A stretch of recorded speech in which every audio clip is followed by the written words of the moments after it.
Welcome back to pharma concept.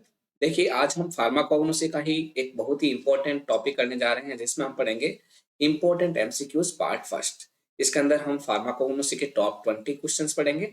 साथ ही उन सभी का एक्सप्लेनेशन डिस्कस करेंगे, जिससे कि आपके 20 क्वेश्चन से, अगर आप 20 क्वेश्चंस को ढंग से पढ़ेंगे तो कम से कम आपके लगभग 100 से भी ज्यादा क्वेश्चंस सोल्व हो जाएंगे, है ना।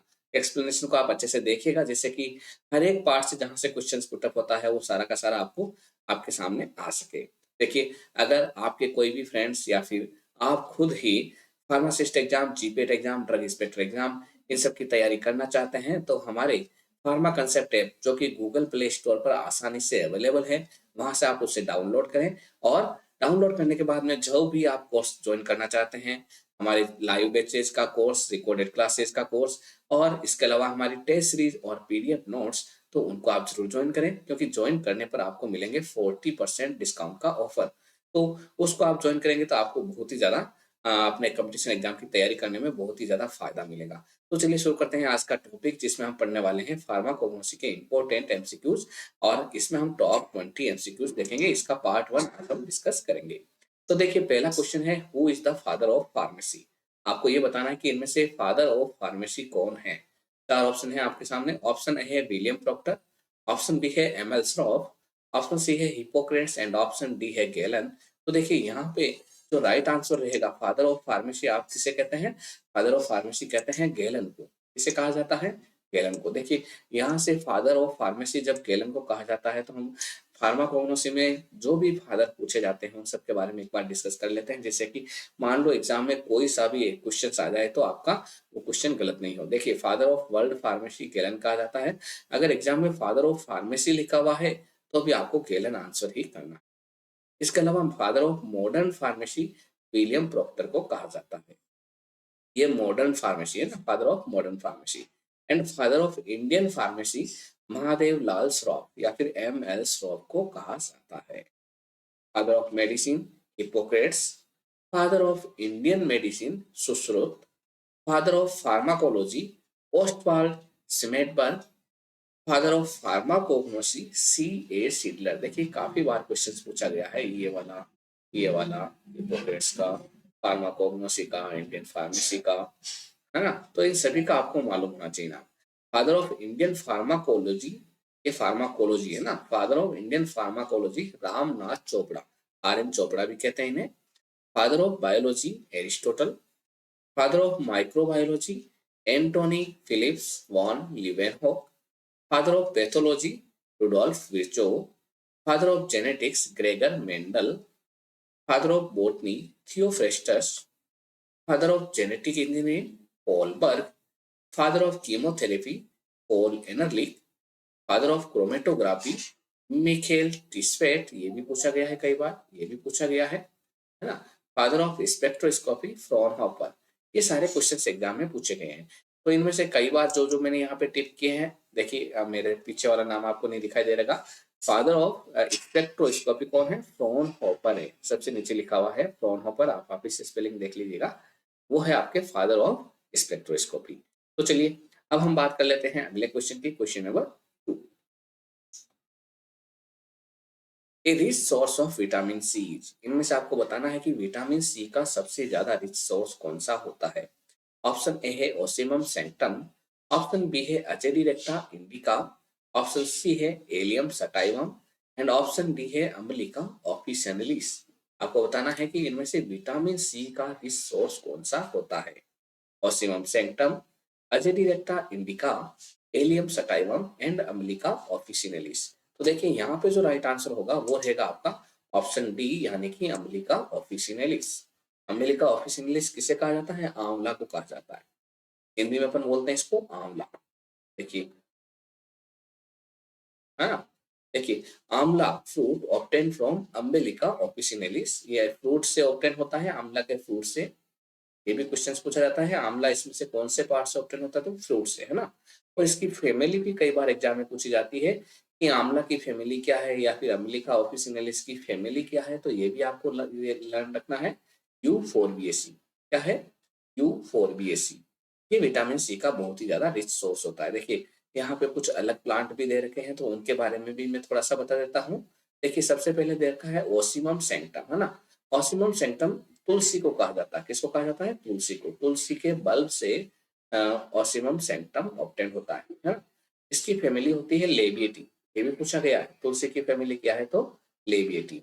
ये आपका एंटीसेप्टिक और एक्सपेक्टोरेंट के रूप में काम आता है। फिर आगे आपका नीम। नीम को कहा जाता है अजेडी रेक्टा इंडिका। नीम का बॉटनिकल नेम है अजेडी रेक्टा इंडिका। और ये आपका बार्क, लीव्स या स्टेम से ऑब्टेन होता है अजेडी रेक्टा इंडिका से। इसकी फैमिली है मेलिएसी और ये बिटर, टॉनिक और इंसेक्टिसाइड के रूप में काम आता है। नेक्स्ट है आपका एलियम सटाइवम। एलियम सटाइवम किसे कहा जाता है? गार्लिक को। गार्लिक यानी लहसुन। क्या होता है? लहसुन। लहसुन के बल्ब से ये ऑब्टेन होता है। गार्लिक के बल्ब से ऑब्टेन होता है जो गार्लिक लहसुन अपन काम में लेते हैं ना, वो वाला। ठीक है। मसालों के अंदर सब्जी वगैरह में डालने में। फैमिली है इसकी लेलिएसी। ये कार्मिनेटिव और एंटी एथेरोजेनिक होता है। ऐसे ही एक प्लांट आता है ब्राह्मी। ब्राह्मी बकोपा मेनोरी मोनेरी नाम के प्लांट से ऑब्टेन होता है। बकोपा मोनेरी। और ये ब्रेन टॉनिक में काम आता है, है ना। कई बार ब्रेन टॉनिक में कौन सा काम आता है ये भी पूछा जाता है, तो आपको मालूम होना चाहिए ब्राह्मी ब्रेन टॉनिक में काम आता है। चलिए अगला क्वेश्चन देख लेते हैं, question number 3। A pungent smell of garlic is due to. इनमें ये बताना है आपको कि जो लहसुन होता है गार्लिक, उसके अंदर जो पंजेंट स्मेल आती है वो किसके कारण आती है? ऑप्शन ए है oxygen containing compound. Option B है chlorine containing compound. Option C है sulphur containing compound and option D है ब्रोमीन कंटेनिंग कंपाउंड। आपको ये बताना है कि लहसुन के अंदर जो पंजेंट स्मेल आती है वो किस कारण से आती है। देखिए यहाँ पे जो राइट आंसर होने वाला है वो रहेगा आपका ऑप्शन सी। कौन सा रहेगा? Option C, sulphur containing compound की वजह से। देखिए जो पंजेंट स्मेल होती है गार्लिक की, ये आपके सल्फर कंटेनिंग कंपाउंड एलिसिन की वजह से होती है। इसकी वजह से एलिसिन, जिसे हम एलिल थायोसल्फिनेट भी कहते हैं। देखिए ये क्वेश्चंस भी एग्जाम में पूछा गया है, इनमें से कौन से कंपाउंड की वजह से लहसुन की पंजेंट स्मेल होती है? तो वो कारण है एलिसिन। क्या है? एलिसिन, जिसे हम एलाइल थायोसल्फिनेट भी कहते हैं। चलिए अगला क्वेश्चन देख लेते हैं, क्वेश्चन नंबर 4। क्वेश्चन नंबर 4 है मेज the correct pair of morphological class of drugs. यानी जो भी आपकी मॉर्फोलॉजिकल क्लास है ड्रग की, उसका करेक्ट पेयर क्या होगा वो आपको बताना है। 4 मॉर्फोलॉजिकल पार्ट दे रखे हैं, roots, woods, rhizomes and bark. और प्लांट के नाम दे रखे हैं क्वाशिया, टर्मेरिक, कुर्ची एंड रोवेल्फिया। तो आपको बताना है कि कौन सा पार्ट कौन सी ड्रग का है। 4 ऑप्शन है आपके सामने। ए है A4, B1, C2, D third. Option B है आपका A1, B4, C second, D third. Option C है A4, B1, C third, D second. Option D है A third, B second, C1, D fourth. आपको बताना है रूट्स इसमें से कौन से प्लांट से होती है, वुड्स कहाँ का काम होता है, राइजोम्स किसका काम आता है और बार्क किसका काम आता है। तो यहाँ पे जो आपका आंसर रहेगा वो रहेगा ऑप्शन ए, यानी कि रूट्स आपकी किसकी रहेगी? रोल्फिया सर्पेंटाइना की। वुड्स आपका रहेगा वाशिया वुड्स। इसी तरीके से राइजोम्स रहेगा आपका हल्दी यानी टर्मेरिक का। और बार्क रहेगा कुर्ची, कुर्ची बार्क। इस तरीके से प्लांट का पार्ट और ये मैच हो गया। देखिए अब हम थोड़ा सा इन प्लांट्स के बारे में भी देख लेते हैं। सबसे पहला रोल्फिया, है ना। रोल्फिया ड्राइड रूट ऑफ रोल्फिया सर्पेंटाइना से ऑब्टेन होता है, जिसकी फैमिली होती है एपोसाइनेसी। ये क्वेश्चन से पूछा गया है, फैमिली क्या है, इसका बोटेनिकल नेम क्या है, रोल्फिया सर्पेंटाइना। कौन सा प्लांट पार्ट है? ड्राइड रूट, है ना। और ये काम आता है एंटी हाइपरटेंसिव की तरह काम। सेकंड देखते हैं क्वाशिया। देखिए क्वाशिया कहाँ से ऑब्टेन होता है? एंटी हाइपरटेंसिव की तरह काम होता है। क्वाशिया होता है stem wood of Acrina excelsa. कहाँ से होता है? Stem wood of Acrina excelsa. Family है आपकी सिमारा बूसी, सिमेरुबेसी, है ना। ये आपका बीटा टॉनिक के रूप में काम आता है। टर्मेरिक, जिसे हल्दी भी बोलते हैं, dried rhizome of curcuma लौंगा, Zingiberaceae family, antiseptic के रूप में काम आता है। एंड कुर्ची की बात करें तो it is obtain from dried stem bark of कोलेरिया एंटीडिसेंट्रिका। तो ये इसकी फैमिली है एपोसाइनेसी और ये आपका एस्ट्रिंजेंट और टॉनिक के रूप में काम आता है। अगला क्वेश्चन देखते हैं। देखिए यहाँ से ना कई जगह से क्वेश्चंस डायरेक्ट पुटअप होते हैं। रोल्फा की फैमिली क्या है, टर्मेरिक का यूज क्या है, कुर्ची कहाँ से ऑब्टेन होता है, ये सारे क्वेश्चंस इस तरीके से पुटअप होते हैं। अगला क्वेश्चन देख लेते हैं, question number 5। Which of the following does not come under the class of organised drug. आपको ये बताना है कि इनमें से कौन सा एक ऑर्गेनाइज्ड ड्रग के अंदर नहीं आता है, ऑर्गेनाइज्ड ड्रग का पार्ट नहीं है। ऑप्शन ए है leaves, option B flowers, option C fruits and option D है गम्स। देखिए इनमें से कौन सा एक ऑर्गेनाइज्ड ड्रग का पार्ट नहीं है, तो वहां पे आपका आंसर रहेगा ऑप्शन डी यानी कि गम्स। गम्स आपका ऑर्गेनाइज्ड ड्रग का पार्ट नहीं। देखिए क्रूड ड्रग की बात करें तो जनरली क्रूड ड्रग को दो पार्ट्स में डिवाइड किया गया है। सबसे पहला हो गया आपका ऑर्गेनाइज्ड ड्रग और दूसरा हो गया आपका अनऑर्गेनाइज्ड ड्रग। देखिए ऑर्गेनाइज्ड ड्रग का मतलब क्या हुआ, ऐसी ड्रग्स जिसके अंदर सेलुलर स्ट्रक्चर प्रेजेंट है। इसके अंदर क्या है, सेलुलर स्ट्रक्चर, यानी सेल्स का कोई भी पार्ट प्रेजेंट है, सेल का पार्ट, सेल प्रेजेंट होनी चाहिए इसके अंदर। ऐसी ड्रग जिसके अंदर सेलुलर स्ट्रक्चर प्रेजेंट है वो ऑर्गेनाइज्ड ड्रग है। और ऐसी ड्रग जिसके अंदर सेलुलर स्ट्रक्चर प्रेजेंट नहीं है, यानी this does not representing part of any cellular structure, तो वो आपकी अनऑर्गेनाइज्ड ड्रग में आएगी। जैसे अनऑर्गेनाइज्ड ड्रग के कुछ एग्जांपल हम देख लेते हैं।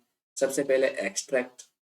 एक्सट्रैक्ट आपका अगार, जिलेटिन और कटेचू से ऑब्टेन किया जाता है। ये अनऑर्गेनाइज्ड ड्रग है क्योंकि इसके अंदर सेलुलर स्ट्रक्चर प्रेजेंट नहीं होता है। ऐसे ही फिक्स्ड ऑयल, फिक्स्ड ऑयल कैसे निकाला जाता है आपने देखा होगा ना, जैसे कि सीड्स है, सीड्स को क्रश करके निकाला जाता है, फिर उसमें से जो बाहर आता है उसको अपन छान लेते हैं, तो जो ऑयल आता है उसके अंदर सेल्यूलर स्ट्रक्चर नहीं रहता है, तो इसका मतलब वो कौन सा पार्ट हो गया, अनऑर्गेनाइज्ड ड्रग का। तो कैस्टर ऑयल, अरंडी का तेल, अरेचीज ऑयल जिसे हम मूंगफली का तेल भी कहते हैं, तो ये फिक्स्ड ऑयल है जिसके अंदर सेल्यूलर स्ट्रक्चर नहीं है, तो ये अनऑर्गेनाइज्ड ड्रग के पार्ट है।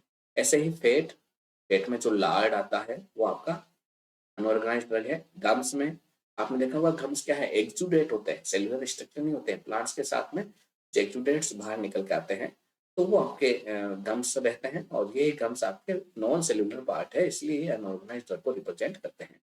जैसे कि अकेशिया, ट्रागाकेंथ एंड स्ट्रकुलिया गम्स, ये आपका अनऑर्गेनाइज्ड ड्रग का पार्ट है। ऐसे ही गम रेजिन में मिर है और ऐसा फोर्टिका जिसे हम हींग भी कहते हैं, ये भी अनऑर्गेनाइज्ड ड्रग का पार्ट है। लेटेक्स आपने देखा होगा, कई ड्रग्स को, कई फ्रूट्स वगैरह को अपन जैसे ही काटते हैं तो उसमें से दूध निकलता है, वो जो दूध या सब्सटेंस लिक्विड निकलता है वो लेटेक्स कहलाता है ना, मिल्क सब्सटेंस। जैसे कि ओपियम का लेटेक्स जिसके अंदर सेल्यूलर स्ट्रक्चर नहीं है ना, ओपियम, पपैया, रबर, इनका जो लेटेक्स होता है वो अनऑर्गेनाइज्ड ड्रग है। रेजिन्स में देखें तो बेंजोइन और कोलोफोनी रेजिन्स आपकी क्या है, अनऑर्गेनाइज्ड ड्रग का पार्ट है। ऐसे ही वैक्सेस में देखें तो beeswax and wool fat, beeswax and wool fat क्या हो गया आपका, अनऑर्गेनाइज्ड ड्रग का पार्ट हो गया। तो इस तरीके से इन क्वेश्चंस में कई बार ऐसे भी पूछा जाता है कि कैस्टर ऑयल कहाँ से ऑब्टेन होता है, या फेट का एग्जांपल बताइए तो लार्ड, या फिर इनमें से कौन सी ड्रग लेटेक्स से ऑब्टेन होती है, तो नहीं होती है तो चार ऑप्शन दे देंगे, ओपियम, पपाया, रबर या फिर ऐसा पोटेटा। तो आपको मालूम होना चाहिए ओपियम, पपाया, रबर ये तीनों ही लेटेक्स से ऑब्टेन होते हैं, ऐसा पोटेटा गम रेजिन से ऑब्टेन होता है। तो इस तरीके से कैसे भी घुमा के क्वेश्चन एग्जाम में पूछा जा सकता है, तो आपको ये टेबल अच्छे से लर्न होनी चाहिए अनऑर्गेनाइज्ड ड्रग से, तो इनके बारे में आपको मालूम होना चाहिए। चलिए अगला क्वेश्चन देखें, question number 6। Which of the following is an example of chemical method of evaluation. इनमें से कौन सा एक केमिकल मेथड ऑफ इवेल्युएशन का एग्जांपल है, वो आपको बताना है।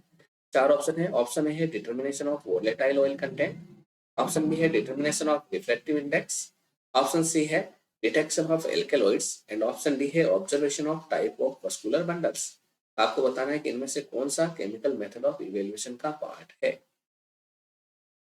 यहाँ पे आपका आंसर रहेगा option C, detection of alkaloids. Alkaloids का डिटेक्शन हम कैसे करते हैं, केमिकल मेथड से करते हैं, केमिकल रिएक्शंस लगाते हुए करते हैं, ये एल्केलॉइड्स है या नहीं है, इसलिए केमिकल मेथड ऑफ इवेल्युएशन का पार्ट होता है। अगर ग्लाइकोसाइड का डिटेक्शन करना हो, वोलेटाइल ऑयल्स का डिटेक्शन करना हो, एल्केलॉइड का डिटेक्शन करना हो, कार्बोहाइड्रेट में कौन सा मोनोसेक्राइड है, डाइसेक्राइड है, वो फाइंड आउट करना है, जहाँ पे अपन केमिकल रिएक्शंस यूज कर रहे हैं, तो सारा का सारा आपका केमिकल मेथड ऑफ इवेल्युएशन के अंदर ही आएगा। देखिए chemical evaluation include qualitative chemical test, इसमें हमें क्वालिटी पता चलती है कि कौन सा केमिकल है, साथ साथ में quantitative chemical test, chemical assay and instrumental analysis, the isolation, purification and identification of active acid or chemical method of evaluation. तो यहाँ पे आपका आंसर ऑप्शन सी रहेगा।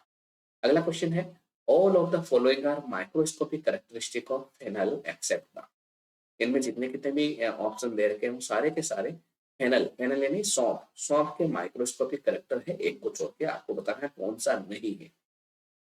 चार ऑप्शन है आपके सामने। ऑप्शन ए है presence of anomocytic stomata, option B है presence of rosette calcium oxalate, option C है presence of aleurone grains and option D है प्रेजेंस ऑफ स्टार्च ग्रेन्स। यहाँ पे आपका क्या आंसर आना चाहिए? यहाँ पे आपका आंसर रहेगा option D, presence of starch grain. ये आपका फेनल का माइक्रोस्कोपिक करेक्टर नहीं है, बाकी ये तीनों ही है ना। फेनल के अंदर जो माइक्रोस्कोपिक कैरेक्टरिस्टिक देखे तो उसमें एनोमोसाइटिक स्टोमेटा पाया जाता है, रोजेट टाइप के कैल्शियम ऑक्सलेट के क्रिस्टल्स पाए जाते हैं, साथ ही साथ एल्यूरोन ग्रेन्स भी पाए जाते हैं, है ना। फेनल बनती किससे है? Fennel consist of dried ripe fruit, इससे ऑप्टेन होती है dried ripe fruit of Foeniculum vulgare. Plant का नाम है फोइनेकुलम बल्गैर, जिसकी फैमिली है अम्बेलिफेरी। ये भी पूछा गया है, फेनल की फैमिली कौन सी है? तो अम्बेलिफेरी। कहाँ से ऑप्टेन होता है? तो ड्राइड राइप फ्रूट से। कौन सा प्लांट है? तो फोइनेकुलम बल्गैर। अगर इसके स्पेसिफिक कैरेक्टरिस्टिक देखें तो इसमें एनोमोसाइटिक स्टोमेटा पाया जाता है, रोजेट कैल्शियम ऑक्सलेट क्रिस्टल्स पाए जाते हैं, एल्यूरोन ग्रेन्स पाए जाते हैं, साथ ही साथ जो फ्रूट होता है ना वो क्रीमो कार टाइप का होता है, क्रीमो कार। ये भी कई बार पूछा गया है, cremocarp fruit with pedicel. इसके अलावा the commissural surface is a carpophore and 2 VT and the dorsal surface is a total of 5 ridges. Mesocarp है parenchyma cells with 5 bicollateral vascular bundle. यहाँ पे वस्कुलर बंडल भी कैसे पाए जाते हैं? बाइकोलेटरल वस्कुलर बंडल्स पाए जाते हैं। तो दोस्तों इसमें से कोई सा भी फेनल का कैरेक्टरिस्टिक फीचर एग्जाम में पूछा जा सकता है, जैसे कि anomocytic stomata, rosette calcium oxalate के क्रिस्टल, एल्यूरोन ग्रेन्स। इसके अलावा क्रीमोकार फ्रूट, ये भी पूछा गया है कई बार। और बाइकोलेटरल वस्कुलर बंडल, कैसे वस्कुलर बंडल है? बाइकोलेटरल वस्कुलर बंडल, वो भी कितने? मेसोकार्प में 5 बाइकोलेटरल वस्कुलर बंडल होते हैं, 5 रिसेस होती हैं और 2 वीटी होती है। इस चीज का भी ध्यान रखें क्रीमोकोर में, है ना। अगला क्वेश्चन देखते हैं, क्वेश्चन नंबर 8।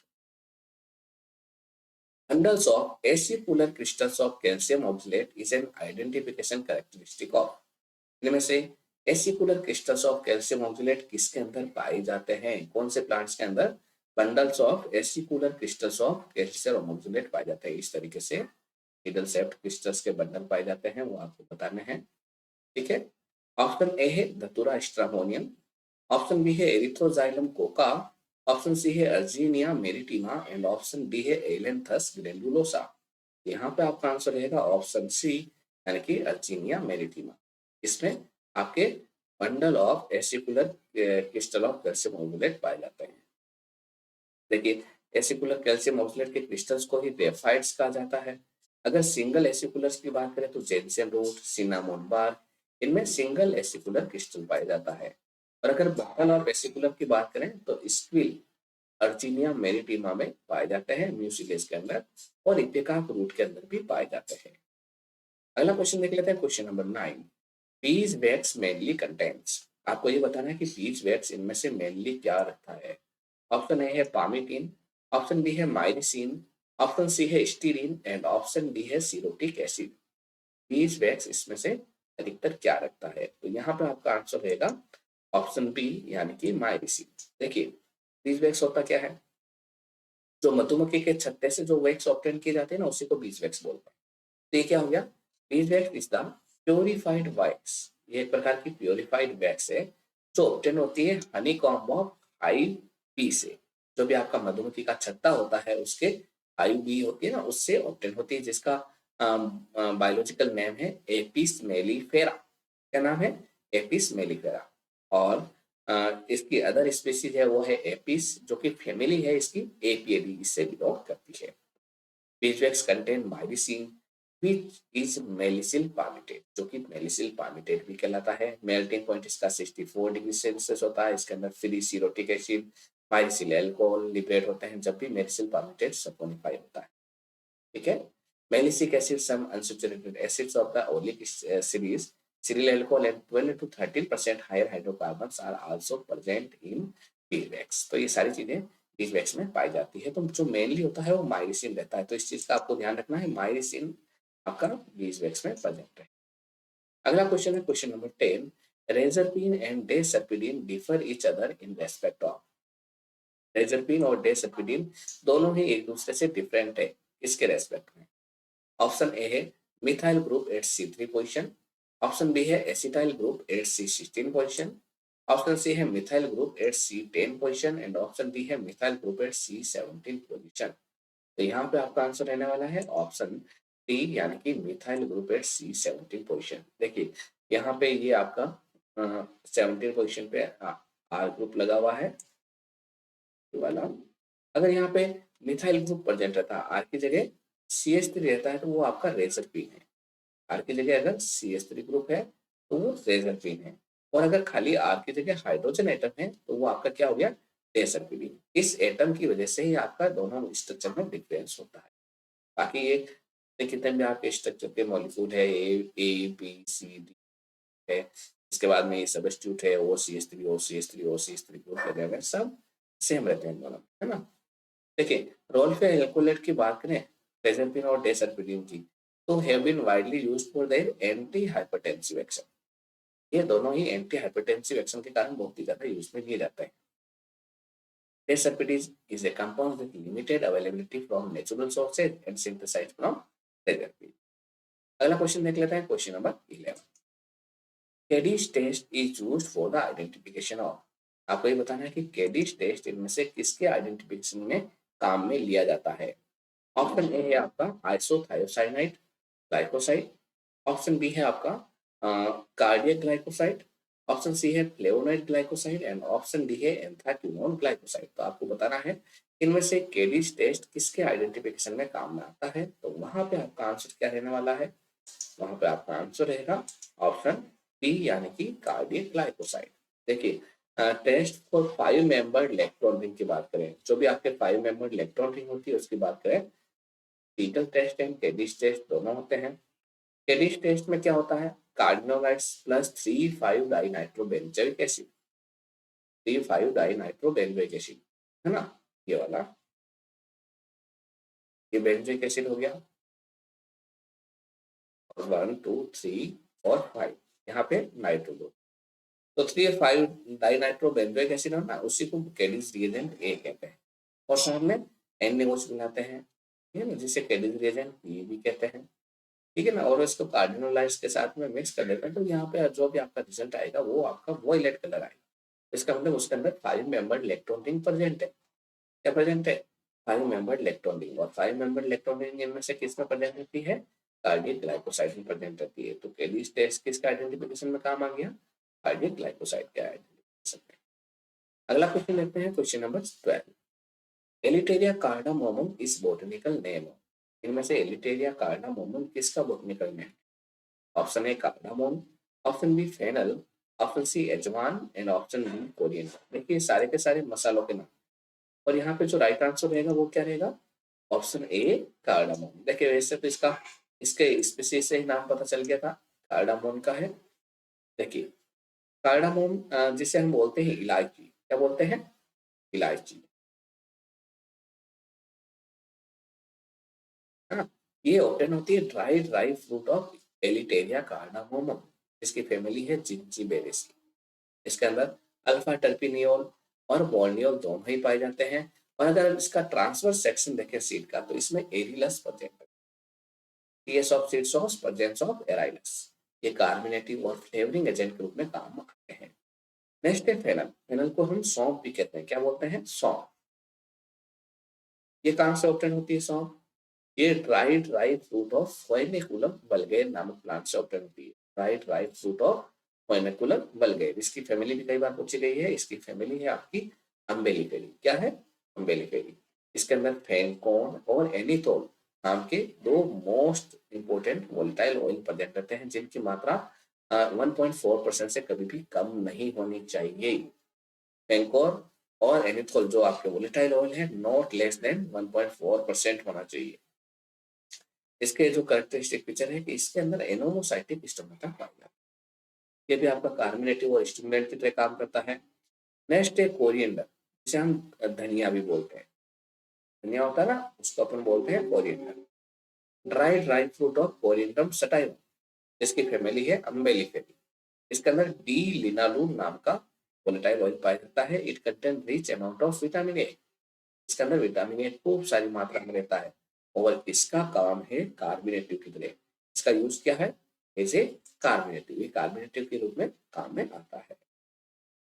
अगला क्वेश्चन देख लेते हैं, question number 13। When one drop of cinnamon oil is dissolved with FeCl3, it gives। जब सिनामोन ऑयल की एक ड्रॉप फेरिक क्लोराइड के साथ में डिजोल्व की जाती है तो यह क्या देती है? फेरिक क्लोराइड के साथ में अगर सिनामोन ऑयल की एक ड्रॉप डिजोल्व की जाती है तो क्या देगी? ऑप्शन ए है ब्राउन कलर, ऑप्शन बी है ब्लू कलर, ऑप्शन सी है pale green colour and option D है नन। तो यहाँ पे जो आपका आंसर रहेगा वो रहेगा ऑप्शन सी, यानी कि पेल ग्रीन कलर। देखिए काफी इंपॉर्टेंट क्वेश्चन है, कई बार एग्जाम पूछा गया, तो पूछा गया है क्योंकि देखिए सिनामोन होता है ना, सिनामोन, उसके अंदर दोनों चीजें होती है, सिनेमिक एल्डिहाइड भी होता है और यूजिनोल भी होता है। क्या होता है? सिनेमिक एल्डिहाइड भी होता है और साथ साथ में यूजिनोल भी होता है। अगर सिनेमिक एल्डिहाइड होता खाली तो क्या होता? ये FeCl3 के साथ में रिएक्ट करके ब्राउन कलर देता। कैसा देता? Brown colour. सिनेमिक एल्डिहाइड में फेरिक क्लोराइड के साथ में रिएक्ट करके क्या देता? Brown colour. और यूजिनॉल खाली होता तो यूजिनॉल आपका FeCl3 के साथ में रिएक्ट करके क्या देता है? Blue colour. जब ब्राउन कलर, देखिए अब इसमें दोनों ही प्रेजेंट है, सिनेमिक एल्डिहाइड भी है और यूजिनॉल भी है, तो सिनेमिक एल्डिहाइड की वजह से ब्राउन कलर आएगा, यूजिनॉल की वजह से ब्लू कलर आएगा। और दोनों ही कलर जब आपस में मिक्स होंगे तो इंटरमीडिएटली पेल ग्रीन कलर आएगा। कैसा आएगा? पेल ग्रीन कलर। तो इसीलिए ये क्वेश्चन पूछा जाता है ना बार बार, कि सिनामोन ऑयल को जब भी हम फेरिक क्लोराइड के साथ में डिजोल्व करते हैं तो वहां पे पेल ग्रीन कलर आता है। ये क्वेश्चन कई बार कंपटीशन एग्जाम में पूछा गया, एज इट इज, है ना। रीजन भी आपको अच्छे से पता चल गया होगा। अगला क्वेश्चन देखते हैं, question number 14। As per Indian pharmacopoeia clove should not contain more than dash dash dash clove stalk. As per Indian pharmacopoeia, यानी इंडियन फार्माकोपिया के अनुसार फ्लो होता है ना, फ्लो, फ्लो का मतलब लॉन्ग, लॉन्ग के अंदर नहीं होना चाहिए, स्टार का परसेंट किससे ज्यादा नहीं होना चाहिए। जो स्टार होता है ना, डंठल, कैसे लॉन्ग होता है, तो ये जो नीचे वाला पार्ट होता है ये स्टाक कहलाता है। कई बार आपने देखा होगा कि लॉन्ग के अंदर ना ये पूरा लॉन्ग नहीं रहते, खाली इतना सा डंडी डंडी रहती है पीछे वाली, ये क्लो की स्टाक कहलाती है। तो जो इंडियन फार्माकोपिया है उसके अनुसार जो भी आपका 100 ग्राम है तो कितना इससे ज्यादा स्टाक नहीं होना चाहिए। एक प्योरिटी है, परसेंटेज प्योरिटी के अनुसार कितना स्टाक ज्यादा नहीं होना चाहिए।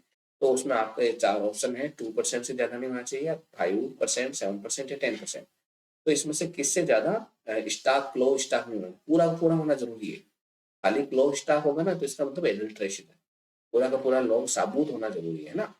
तो यहाँ पे आपका आंसर रहेगा ऑप्शन बी, 5%। इस पर Indian pharmacopoeia clove should not contain more than 5% clove stock.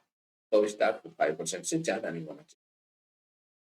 देखिए क्लो की बात आ ही गई तो क्लो के बारे में हम डिस्कस कर लेते हैं। It is obtain from dried flower bud. कहाँ से ऑब्टेन होता है? Dried flower bud, flower bud से ऑब्टेन होता है। ये क्वेश्चन कई बार एग्जाम में पूछा गया है। ऑफ यूजीनिया कैरियोफाइलस, प्लांट का नाम क्या है?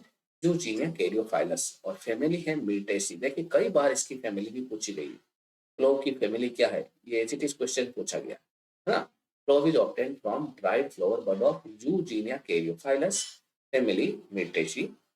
इसके अंदर एनोमोसाइटिक स्टोमेटा पाया जाता है।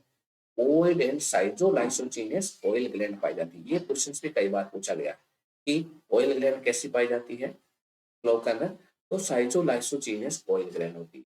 हाँ, साइजोलाइसोजीनियस ऑयल ग्लैंड होती है। एनोमोसाइटिक स्टोमेटा होता है। अब देखिए फ्लो बहुत महंगा आता है ना, लॉन्ग बहुत महंगा आता है। कई बार क्या होते हैं उसके अंदर एडल्ट्रेंट मिक्स करने की कोशिश करते हैं दुकानदार, तो उसमें मदर क्लो मिला देते हैं या एग्जॉस्टेड क्लो मिला देंगे, क्लो का स्टार्च ज्यादा कर देंगे या फिर ब्लाउन क्लो मिला देंगे। तो ये ब्लाउन, ये सारी चीजें उसमें एडल्ट्रेंट के रूप में काम करती है। एडल्ट्रेंट का मतलब मिलावट के रूप में काम करती है। एडल्ट्रेंट का मतलब क्या हो गया? मिलावट। तो ये मिलावट नहीं होनी चाहिए, 5% से ज्यादा नहीं होनी चाहिए मिलावट। अगर इससे ज्यादा है तो इंडियन फार्माकोपिया उस सैंपल को क्या कर देता है? रिजेक्ट कर देता है। तो according to IP, clove should not contain more than 5% clove starch, इससे ज्यादा क्लो स्टार्च नहीं होना चाहिए, तभी उसको प्योर मानेंगे। अगला क्वेश्चन है question number 15। Bassorin is a constituent of, option A है क्वारगम, ऑप्शन बी है ट्रागाकेन, ऑप्शन सी है अकेशिया एंड ऑप्शन डी है गमकोटी। आपको बताना है कि बेसोरिन इनमें से किसके अंदर पाया जाता है। तो यहाँ पे आपका आंसर रहेगा ऑप्शन बी यानी कि ट्रागाकेन। देखिए ट्रागाकेन की बात करें तो ट्रागाकेन इज ऑब्टेन फ्रॉम एस्ट्रेगेलस गमीफर। प्लांट का नाम क्या है? एस्ट्रेगेलस गमीफर से ऑब्टेन होता है और इसकी फैमिली है लेग्यूमिनेसी। देखिए अब जो यहाँ से प्लांट से ऑब्टेन होगा अपन को ट्रागाकेन, इसमें वाटर इनसॉल्युबल केमिकल कंस्टेंट होगा ट्रागाकेन का, उसको हम बोलेंगे बेसोरिन। जो वाटर इनसॉल्युबल है, पानी में घुलने वाला पार्ट नहीं है, वो आपका क्या कहलाएगा? बेसोरिन। और ये पार्ट आपका लगभग 60 से लेकर 70% तक होता है। और जो वाटर इनसॉल्युबल प्रॉपर्टी होती है बेसोलिन की, ये क्वेश्चन जीपेट में पूछा गया है कि वाटर इनसॉल्युबल प्रॉपर्टी किसकी वजह से होती है बेसोलिन के अंदर? तो वो होती है methoxy group. Methoxy group present रहता है बेसोलिन में। मिथॉक्सी ग्रुप यानी OCH3 ग्रुप। ये मिथॉक्सी ग्रुप आपका बेसोलिन में प्रेजेंट रहता है, जिसकी वजह से ये क्या हो जाता है? वाटर इनसॉल्युबल हो जाता है ना?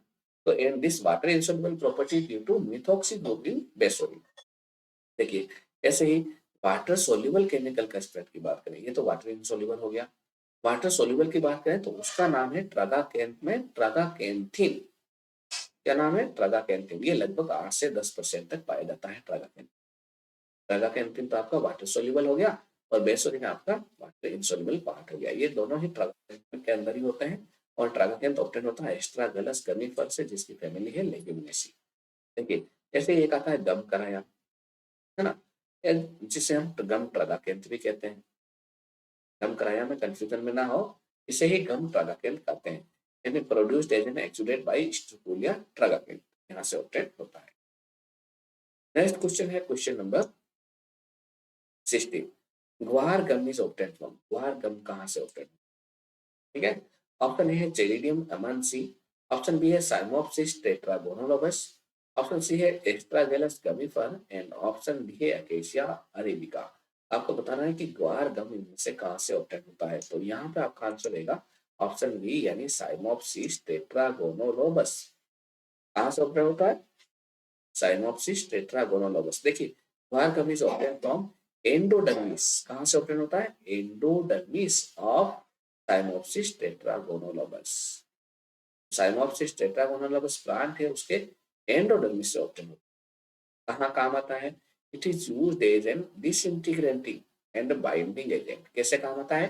डिसइंटीग्रेटिंग एजेंट के रूप में और बाइंडिंग एजेंट के रूप में काम आता है। साथ ही साथ ये जो भी डायबिटीज पेशेंट है उनके लिए सप्लीमेंट के रूप में भी दिया जाता है। देखिए वाटर सोल्यूबल फ्रैक्शन होता है ग्वार गम का, वो ग्वारेन कहलाता है। वाटर सोल्यूबल फ्रैक्शन ऑफ ग्वार गम इज कॉल्ड ग्वारेन।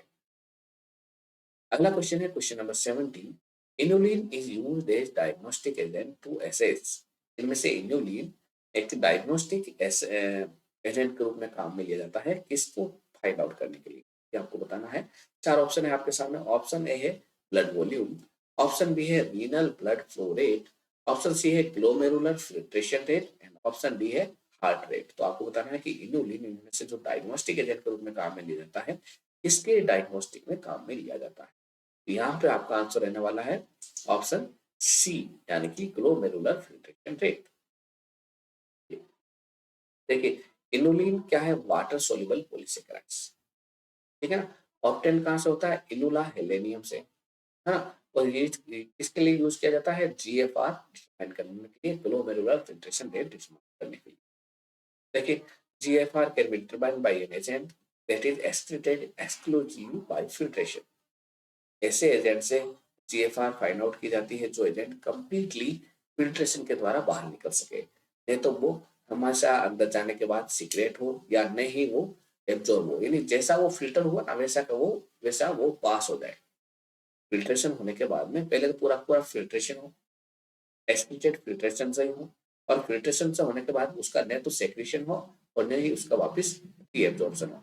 तो ऐसे जो भी आपके सब्सटेंस होंगे उन्हीं से GFR डिटरमाइन की जाती है। जैसे कि इनोलिन हो गया, क्रिएटिनिन हो गया, मेनिटोल हो गया, सोडियम थायोसल्फेट हो गया, ये इनके एग्जाम्पल। देखिए ये क्वेश्चन भी पूछा गया है, एक्सक्रीशन रेट क्या होती है ऐसे एजेंट की? 120 से लेके 130 मिनट ml प्रति मिनट होती है। 120 से लेके 130 ml पर मिनट ये एक्सक्रीशन रेट होती है। ये क्वेश्चंस भी पूछा गया है, ठीक है ना। इनुलिन है क्या? इनुलिन एक प्रकार का एक्सोजीनियस फ्रक्टोज पॉलीसेकेराइड है and serum creatinine level is used to estimate renal function. ये दोनों ही आपके रीनल फंक्शन को चेक करने में काम में लिए जाते हैं। अगला क्वेश्चन है question number 18। Adulterated honey is detected by, इनमें से एडल्ट्रेटेड हनी कहाँ से डिटेक्ट किया जाता है? चार ऑप्शन है। ऑप्शन ए है मोलिस टेस्ट, ऑप्शन बी है मिलर्स टेस्ट, ऑप्शन सी है fees test and option D है मेयर्स टेस्ट। तो आपको बताना है कि इनमें से एडल्ट्रेटेड हनी कहाँ से ऑब्टेन किया जाता है। यहाँ आपका आंसर रहेगा ऑप्शन सी यानी कि फीस टेस्ट। देखिए हनी जिसे हम शहद भी कहते हैं, शहद कहाँ से ऑब्टेन होता है? एपिस मेलिफेरा प्लांट से। शहद एपिस मेलिफेरा प्लांट नहीं है, सॉरी, एपिस मेलिफेरा किसे कहते हैं? हनी, मधुमक्खी से। हनी कहाँ से ऑब्टेन होता है? एपिस मेलिफेरा, ये इंसेक्ट है, मधुमक्खी से ऑब्टेन होता है, इसकी फैमिली होती है एपीडी। इसके अंदर स्वीटनिंग एजेंट रहते हैं, है ना। It is adulterated by invert sugar. अगर कई बार आपने देखा होगा कि हनी के अंदर एडल्ट्रेशन किया जाता है, मिलावट कर दी जाती है, प्योर शहद नहीं होता, तो उसमें इनवर्ट शुगर होती है, सुक्रोज होती है, उसके द्वारा उसको एडल्ट्रेट किया जाता है। और उसको एडल्ट्रेट अगर कोई कर दे इनवर्ट शुगर से, तो उसको फर्दर वापस रीचेक किया जा सकता है फीस टेस्ट से। यानी हनी की प्योरिटी किससे चेक की जाती है? फीस टेस्ट से चेक की जाती है। अगला क्वेश्चन है question number 19। Gelatinizing property of starch is, option A amylose, option B है amylopectin, option C both and option D है सेलुलोज। तो यहाँ पे आपका आंसर रहेगा ऑप्शन बी यानी कि एमाइलोपेक्टिन। यहीं से आपकी जिलेटिनाइजिंग प्रॉपर्टी स्टार्च की होती है, एमाइलोपेक्टिन की वजह से। देखिए स्टार्च की बात करें तो स्टार्च के अंदर दो तरीके की यूनिट रहेगी, तो रहेगी एमाइलोज यूनिट और एक रहती है एमाइलोपेक्टिन। 200 से लेके 1000 तक अगर unbranched alpha D glucose unit आपस में जुड़ी हुई रहती है तो वो अमाइलोज है। और अगर alpha D glucose unit join like branches of tree, जैसे ब्रांचेज होती है ना अलग अलग, ऐसे ऐसे ऐसे ऐसे फर्दर, तो इस तरीके से जुड़ी हुई रहती है, तो वो क्या है? अमाइलोपेक्टिन हो गई, ठीक है। तो वो अमाइलोपेक्टिन है। और अगर मान लो सिंगल डायरेक्टरी ऐसे जुड़ी हुई है, आगे आगे आगे आगे आगे आगे ऐसे, तो वो क्या है? एमाइलोज। देखिए जो एमाइलोज होता है ना, वो हॉट वाटर में सोल्यूबल होता है और ब्लू कलर देता है आयोडीन के साथ में। जबकि अमाइलोपेक्टिन है जिसके अंदर ज्यादा ब्रांचिंग होती है, वो इंसोल्यूबल होता है हॉट वाटर में और ये वॉयलेट कलर देता है आयोडीन के साथ में। ये क्वेश्चंस भी पूछे गए हैं। ये तो ब्लू कलर देता है और ये वॉयलेट कलर देता है। और जो आपकी जिलेटिनाइजिंग प्रॉपर्टी है स्टार्च की, वो इसी एमाइलोपेक्टिन की वजह से रहती है। तो इनमें से एमाइलोज, एमाइलोपेक्टिन कौन सा सोल्यूबल है, कौन सा इनसोल्यूबल है हॉट वाटर में, ये क्वेश्चंस भी पूछे गए हैं। ब्लू कलर और आयोडीन के साथ में कौन सा रहता है? एमाइलोज देता है। वॉयलेट कलर आयोडीन के साथ में कौन सा रहता है? एमाइलोपेक्टिन देता है। ये क्वेश्चंस भी एग्जाम में पूछे गए हैं। अगला क्वेश्चन है question number 20। Guggul an oleogum resin is obtained from. Guggul जो कि एक ओलियोगम रेजिन है, वो कहाँ से ऑब्टेन होता है? ऑप्शन ए है इवोल्वस अल्सिनोइड्स, ऑप्शन बी है कोमीफोरा मुकुल, ऑप्शन सी है बोहेरिया डिफ्यूजा, ऑप्शन डी है बकोपा मोनेरी। आपको बताना है कि गूगल जो कि एक ओलियोगम रेजिन का पार्ट है, कहाँ से ऑब्टेन होता है। तो ये आपका आपका आंसर रहेगा ऑप्शन बी यानी कोमीफोरा मुकुल। देखिए गूगल लिपिड आईपीज ethyl acetate extract of guggul resin containing EMZ glucosterol. अगर हम ड्रग और उसकी अकरेंस देखें तो गूगल होता है कोमिफोरा मुकुलन, कोमिफोरा बेटी से ऑब्टेन। संकफोस भी होता है आपका इवोल्वस अल्सिनोइड से। संकफोस भी कहाँ से होता है? इवोल्वस अल्सिनोइड्स। पुनर्नवा होता है बोहेरिया डिफ्यूजा से। ये पुनर्नवा का एग्जाम्पल है। बकोपा मोनेरी जिसे हम बोलते हैं ब्राह्मी, ब्राह्मी बकोपो मोनेरी से ऑब्टेन होता है। ऐसे ही कुछ इनके फैमिली देखें तो बकोपो मोनेरी यानी ब्राह्मी की फैमिली है, प्लांटाजिनेसी और ये ब्रेन टॉनिक में काम आता है। पुनर्नवा आपका निक्टाजिनेसी फैमिली का प्लांट है और ये डायूरेटिक में काम आता है। शंखपुष्पी यूफोर्बिएसी का प्लांट है और ये नर्व टॉनिक के रूप में काम आता है। और गूगल आपका बुस्सीरेसी फैमिली का प्लांट है और यह एंटी हाइपर लिपिडिक में काम आता है, यानी लिपिड स्लोवर करता है ना। तो ये थे आज के टॉप 20 क्वेश्चंस। और अगर आपके कोई भी फ्रेंड्स चाहते हैं कि या फिर आप अच्छे से तैयारी करना चाहते हैं फार्मासिस्ट एग्जाम, जीपीएट एग्जाम या ड्रग इंस्पेक्टर एग्जाम की, तो हमारे इस प्लेटफॉर्म पर आपको फार्मासिस्ट एग्जाम की टेस्ट सीरीज, जीपीएट एग्जाम की test series, drug inspector exam की टेस्ट सीरीज, ये सारी मिलेगी। उसमें लगभग हम 3000 से भी ज़्यादा एमसीक्यूज अपलोड करने वाले हैं, जिसमें वीकली लाइव टेस्ट अपडेट रहता है, डाला जाता है, जिसकी वैलिडिटी 1 ईयर की है। और इसमें हर एक क्वेश्चंस का हम 360 डिग्री कवरेज देते हैं, यानी कंप्लीटली उसका सॉल्यूशन डिस्कस करते हैं। यानी एक क्वेश्चन से कम 5-7 क्वेश्चंस राइट हो जाते हैं, यानी आपका पूरा कंसेप्ट क्लियर करते हुए उसमें टेस्ट सीरीज में हमने डाला है, पेपर तैयार किया है, जिससे कि आपका कंसेप्ट एकदम क्लियर हो सके। साथ ही साथ में ड्रग इंस्पेक्टर का exam batch, target GPAT exam 2024-25 batch, pharmacist exam batch, ये सारे के सारे स्टार्ट कर दिए हैं हमारे फार्मा कंसेप्ट ऐप पे। और अभी इन सभी पर 40% डिस्काउंट चल रहा है, चाहे वो टेस्ट सीरीज हो, चाहे वो बैच हो, चाहे वो नोट्स हो, सभी पर 40% डिस्काउंट चल रहा है। तो आप अपने मित्रों को भी बोले और आप भी इसे जितना जल्दी हो सके ज्वाइन करें। साथ ही साथ अपने दोस्तों को बोले कि pharma concept app Google play store पर आसानी से अवेलेबल है, वहां से वो डाउनलोड करके उसे जब चाहे ज्वाइन कर सकते हैं। और जब चाहे वो सारे टेस्ट, सारे जो भी लाइव क्लासेज है, रिकॉर्डेड क्लासेज है, पीडीएफ नोट्स है, इंपॉर्टेंट एमसीक्यूज है, जब चाहे वो अपनी तैयारी हमारे साथ जुड़ के कर सकते हैं। तो चलिए आज की क्लास ये कंप्लीट करते हैं। Okay, good luck and thanks.